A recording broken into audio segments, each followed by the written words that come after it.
Hello అండి, నేను మీ సునీత. వైకుంఠ ఏకాదశి పూజా వ్రతం ఎలా చేసుకోవాలి, నియమాలు ఎలా పాటించాలి అనే విషయాలన్నీ ఈ వీడియోలో మీకు షేర్ చేస్తాను. ఈరోజు ఆ వైకుంఠ వెంకటేశ్వర స్వామిని ఉత్తర ద్వార దర్శనం చేసుకుంటారు. అలా చేసుకున్న వాళ్ళకి ముక్తి వస్తుంది. అలాంటి అదృష్టం అందరికీ రావాలని కోరుకుంటూ వీడియో స్టార్ట్ చేస్తున్నాను.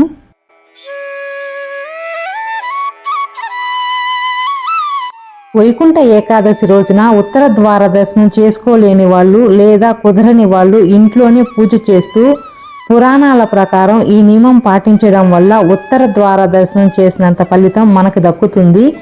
ఆ నియమం ఏంటో మీకు చెప్తాను. వీడియోని ఎక్కడా స్కిప్ చేయకుండా చూడగలిగితే ఆ నియమం తెలుసుకొని పాటించగలరు. ద్వార దర్శనం చేసుకోలేకపోతున్న వారికి మన ఇంట్లోనే ఎలా చేసుకోవచ్చో ఈ వీడియోలో చెప్తాను. ఈరోజు స్వామివారికి తులసి దళం లేదా తులసి మాలను ఎందుకు సమర్పిస్తారు, ఎలా సమర్పిస్తే స్వామివారి అనుగ్రహం శీఘ్రంగా కలుగుతుందో కూడా చెప్తాను. శేషపాంపు పైన శయనించిన శ్రీ మహావిష్ణువుని ముక్కోటి దేవతలు ఈ ఏకాదశి నాడే ఆ వైకుంఠానికి వచ్చి ఉత్తర ద్వార దర్శనం చేసుకుంటారు. అందుకనే దీనిని వైకుంఠ ఏకాదశి అంటారు. కొంతమంది ముక్కోటి ఏకాదశి అని కూడా అంటారు. ముక్కోటి ఏకాదశి అని ఎందుకు అంటారో కూడా ఈ వీడియోలో చెప్తాను. 1 ఇయర్లో 24 ఏకాదశులు వస్తాయి. అయితే ఈ ఏకాదశికి వైకుంఠ ఏకాదశి ఎందుకు వచ్చిందో ముందుగా తెలుసుకుందాం. సూర్యుడు ఉత్తరాయణానికి మారే ముందు ధనుర్మాసంలో వచ్చే శుద్ధ ఏకాదశిని వైకుంఠ ఏకాదశి అంటారు. కొంతమంది ముక్కోటి ఏకాదశి అని కూడా అంటారు. సూర్యుడు ధనస్సులో ప్రవేశించిన తర్వాత మకర సంక్రమణం జరిగే వరకు మార్గం మధ్యలో ఈ ముక్కోటి ఏకాదశి వస్తుంది. చాంద్రమానాన్ని అనుసరించి మనం తిథులను చూసుకుని పండుగలు జరుపుకుంటాము. అయితే సౌరమానాన్ని అనుసరించి కూడా కొన్ని పండుగలు జరుపుకుంటాము. వాటిలో ఇప్పుడు మనం చంద్రమానాన్ని అనుసరించి డిసెంబర్ 20వ తేదీన పుష్యమాసం ప్రారంభమవుతుంది. మరియు దీనిలోనే డిసెంబర్ 16 సూర్యుడు గమనాన్ని బట్టి అంటే సౌరమానాన్ని బట్టి ధనుర్మాసం మొదలవుతుంది. ఈ 2 మాసాల కలయికను బట్టి వచ్చే పండుగ ఒకే ఒక్క పండుగ ముక్కోటి ఏకాదశి. ఈ రోజున అన్ని విష్ణు దేవాలయాల్లో ఉత్తర ద్వార దర్శనం చేస్తారు. ఈ ఉత్తర ద్వార దర్శనం చేసుకున్న వారికి పాపాలు శీఘ్రంగా పోతాయి అంటారు. ఈ రోజున మహావిష్ణువు గరుడ వాహనంపై 3 కోట్ల దేవతలతో భూలోకంలోకి వచ్చి భక్తులకి దర్శనం ఇస్తారు. అందుకని దీన్ని ముక్కోటి ఏకాదశి అని కూడా అంటారు. ఈ రోజే వైకుంఠ వాకిళ్లు తెరుచుకుంటాయి. అందుకనే ఈరోజు స్వామివారిని ఉత్తర ద్వారం గుండా వెళ్ళి ఆ శ్రీ మహావిష్ణువుని దర్శనం చేసుకోవాలి. ఈ ఉత్తర ద్వార దర్శనం ఎందుకు వచ్చింది అనే దాని గురించి ఇప్పుడు మీకు ఒక పురాణ కథను వివరిస్తాను. పూర్వం శ్రీ మహావిష్ణువుని వైకుంఠ ద్వారం దగ్గర దర్శించుకున్న మధుకైటబులు అనే రాక్షసులకి శాప విమోచనం జరుగుతుంది అని పురాణ కథలలో చెప్పబడింది. ఇక నుంచి ఎవరైతే ఉత్తర ద్వారం గుండా పోయి శ్రీ మహావిష్ణువుని దర్శించుకున్న వారికి తమలాగే మోక్షం కలగాలి అని ఆ రాక్షసులు కోరుకోవడం వల్ల ఉత్తర ద్వార దర్శనంకి ప్రాముఖ్యత పెరిగింది. అందుకనే ప్రతి ఒక్కరూ ఈరోజు స్వామివారిని ఉత్తర ద్వార దర్శనం చేసుకుంటే చాలా మంచిది. దర్శించుకున్న వారికి వైకుంఠ ప్రాప్తి కలుగుతుంది. స్వామికి ఎంతో ప్రాముఖ్యత కలిగిన ఆభరణాలు శంకు చక్రం నామాలను పూజలో ఎలా పెట్టుకోవాలి, అఖండ దీపం కోసం ఎలాంటి దీపాలు ఏర్పాటు చేసుకోవాలి, మనం వాడే దీపాలు ముందు రోజే ఎలా శుభ్రపరచుకొని పసుపు కుంకుమ బొట్లు పెట్టుకోవాలి, ఎన్ని పిండి దీపాలు ఏర్పాటు చేసుకోవాలో మీకు ఇక్కడ చూపిస్తాను. నా దగ్గర ఉన్న శంకు చక్ర నామాల దీపం మరియు గజలక్ష్మి దీపం 3 పిండి దీపాలు, చిన్నవిగా ఉన్న 2 శంకు చక్ర దీపాలు మరియు 2 కొంచెం ఎత్తైన దీపాలను ముందు రోజే శుభ్రపరచుకొని పూజ చేసుకునే ముందు ఇలా పసుపు కుంకుమ బొట్లు పెట్టి అలంకరించుకున్నాను. తర్వాత శంకు చక్ర నామాలు పెట్టుకోవడానికి బియ్యం పిండిలో చక్కెర పాలు వేసి పిండిని ముద్దలాగా చేసుకొని 3 పిండి దీపాలు చేసుకొని మిగిలిన పిండిని చిన్న చిన్న ముద్దలాగా చేసుకొని గంధం పసుపు కుంకుమ బొట్లు పెట్టి తరువాత ఇక్కడ నేను చూపించినట్లు ఆ పిండి ముద్దలకు ఇలా సెట్ చేసుకున్నాను. ఈ శంకు చక్ర నామాలు ఈ పిండికి ఇలా పెట్టడం వల్ల చూడడానికి చాలా బాగున్నాయి. భక్తితో పూజ ఎలా చేసుకున్నా మంచి ఫలితాలు ఉంటాయి. అయితే ఇలాంటి అలంకరణ చేసుకోవడం వల్ల మనసుకి కూడా చాలా పాజిటివ్గా అనిపిస్తుంది. ఈరోజు వాడుకునే ప్రతి దీపానికి తప్పకుండా గంధం పసుపు కుంకుమ అక్షంతలు అతి ముఖ్యంగా పచ్చకర్పూరం ఉండేలా చూసుకోండి. ఈ పూజలు ఇవి తప్పనిసరిగా వాడడం వల్ల మనం చేసే పూజకి 10 రెట్లు అధికమైన ఫలితం ఉంటుంది. మనం భక్తితో 2 దీపాలు పెట్టి ఇవి సమర్పించినా కూడా మనస్ఫూర్తిగా స్వామిని కోరుకుంటే స్వామి అనుగ్రహిస్తాడు. నేను ఎంతో ఇష్టంగా అలంకరించుకున్న శంకుచక్ర నామాలని ఇలా పిండికి నేను అలంకరించిన విధానం మీకు నచ్చింది అనుకుంటున్నాను. ఈ అలంకరణ మీకు నచ్చితే లైక్ చేసి కామెంట్ చేయండి. శంకుచక్ర నామాలని అలంకరించుకున్నాక గంధం, పసుపు, కుంకుమలతో కూడా నామాలను పెట్టుకుని పూజని ప్రారంభిస్తున్నాను. ఈ వైకుంఠ ఏకాదశి వ్రతం ఏ రోజున చేసుకోవాలి, ఏ టైంలో చేసుకోవాలి, పాటించవలసిన నియమాలు ఏమిటి, అలా అన్ని విషయాలు స్టెప్ బై స్టెప్ చెప్తాను. ఈ 2025వ సంవత్సరం డిసెంబర్ 30వ తేదీన చేసుకోవాలి. సూర్యుడు ఉదయించక ముందు నుంచి ఉన్న తిథిని మాత్రమే తీసుకొని మనం ఈ వ్రతం జరుపుకోవాలి. ఈ వైకుంఠ ఏకాదశి ఈ సంవత్సరం మంగళవారం వచ్చింది. ఈ రోజు శుభ సమయాలు తెల్లవారుజామున 3:42 నుంచి 8:29 వరకు మంచి శుభఘడియలు ఉన్నాయి.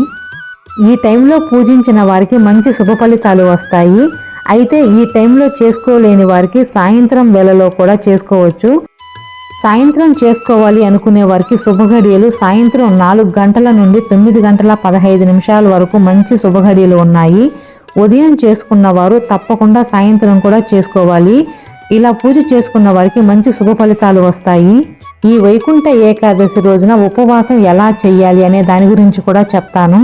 ఉపవాసం చెయ్యాలి అనుకునే వాళ్ళు ముందు రోజు రాత్రి అంటే దశమి రోజు రాత్రి నుంచే నియమాలు పాటించాలి. ఏకాదశి రోజు ముందు సూర్యుడు అస్తమించిన తరువాత నుంచి తినకూడదు. అలా ఉండలేని వారు అల్పాహారం కానీ లేదా పండ్లు, పాలు తీసుకోవచ్చు. ఆరోగ్యం బాగలేని వాళ్ళు లేదా వయసైన వాళ్ళు, కష్టపడి పని చేసుకునే వాళ్ళు టైం లేక భక్తితో నామస్మరణం చేసుకున్నా కూడా చాలా మంచిది. ఇప్పుడు నేను పూజను ప్రారంభిస్తున్నాను. స్వామి అమ్మవార్లను ఏర్పాటు చేసుకోవడానికి శంకుచక్ర నామాలు ఉన్న ఒక చిన్న పీటను ఏర్పాటు చేసుకొని దాని మీద 2 లోటస్ స్టాండ్స్ని పెట్టి మంచివి, పురుగులు లేకుండా మరియు విరిగినవి కాకుండా ఉన్న బియ్యాన్ని కొంచెం కొంచెం పోసుకొని అక్షంతలు వేసుకున్నాను.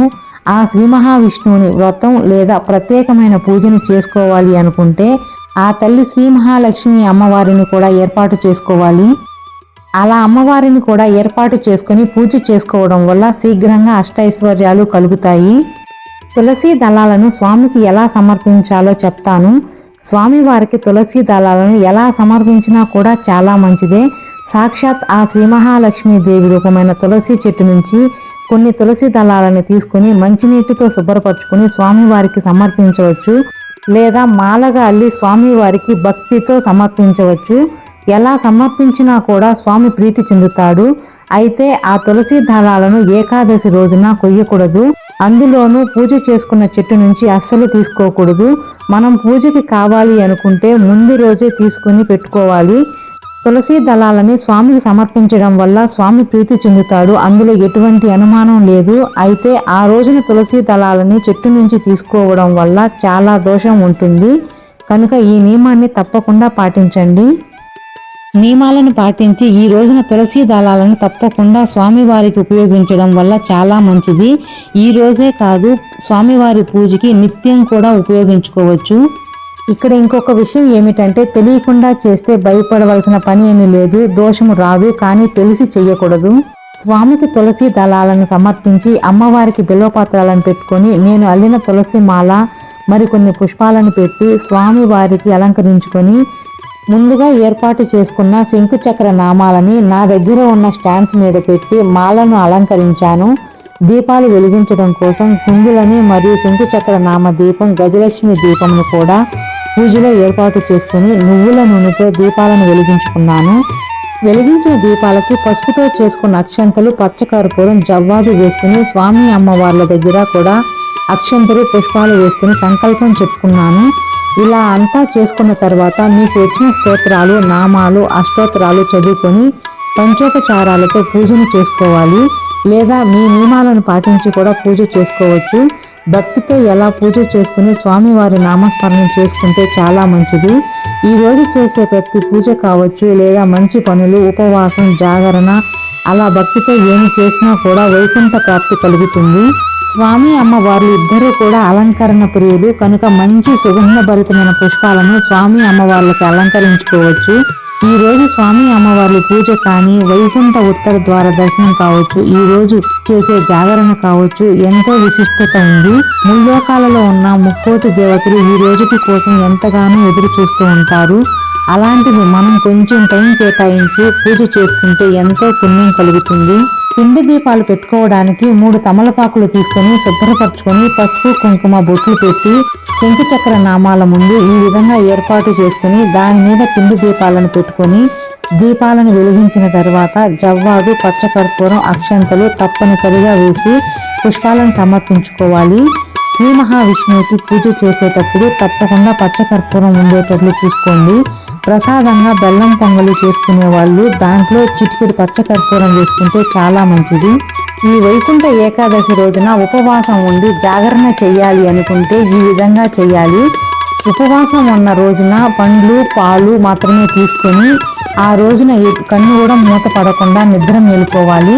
ఆ రోజుటి రాత్రిన విష్ణునామంతో నామస్మరణ చేసుకుంటూ జాగరణ చేసుకోవాలి. ఇలా జాగరణ చేసేటప్పుడు భక్తితో స్వామివారి నామాలు లేదా స్తోత్రాలు మరియు ఎంతో విశిష్టమైన విష్ణు సహస్రనామాలు, భగవద్గీత అలా భక్తితో ఏమి చేసినా కూడా చాలా మంచిది. భక్తి శ్రద్ధలు లేకుండా చేసిన ఉపవాసం కావచ్చు లేదా జాగరణ కానీ ఎటువంటి ఫలితాలు ఉండదు. ఆ విషయం తప్పకుండా తెలుసుకోవాలి.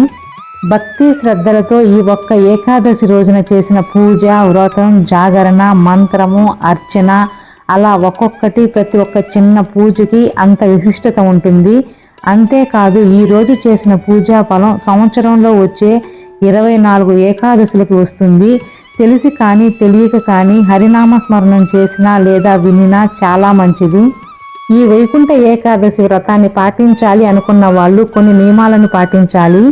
ఈ రోజున పూజ లేదా వ్రతం చెయ్యాలి అనుకుంటే ముందు రోజే ఇల్లు శుభ్రపరచుకొని ద్వారగుమ్మంకి పసుపు కుంకుమ బొట్లు పెట్టి మంచి మంచి ముగ్గులు వేసుకుని రంగులు లేదా పసుపు కుంకుమ బొట్లు పెట్టుకోవాలి. తరువాత స్టవ్ని కూడా శుభ్రపరచుకొని మీరు ఏ దీపాలు పెట్టుకోవాలి అనుకుంటే అవి ముందు రోజే శుభ్రపరచుకొని రెడీ చేసి పెట్టుకోవాలి. ఎందుకంటే ముక్కోటి ఏకాదశి రోజున సూర్యోదయానికి ముందరే నిద్ర లేచి తలస్నానం చేయాలి.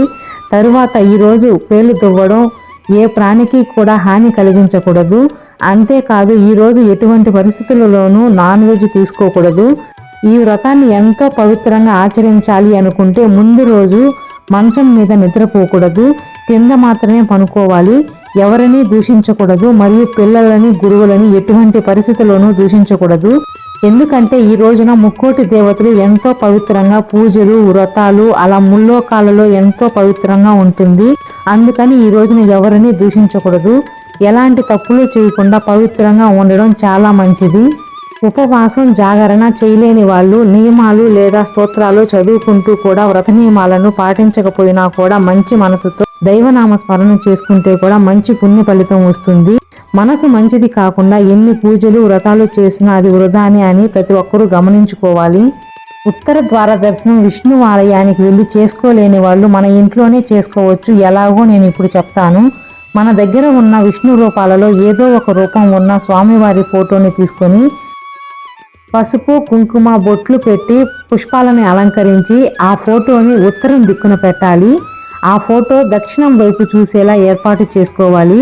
మంచిగా దీపం, ధూపం, ఫలం పెట్టి స్వామిని ఉత్తర ద్వార దర్శనం చేసుకోవచ్చు.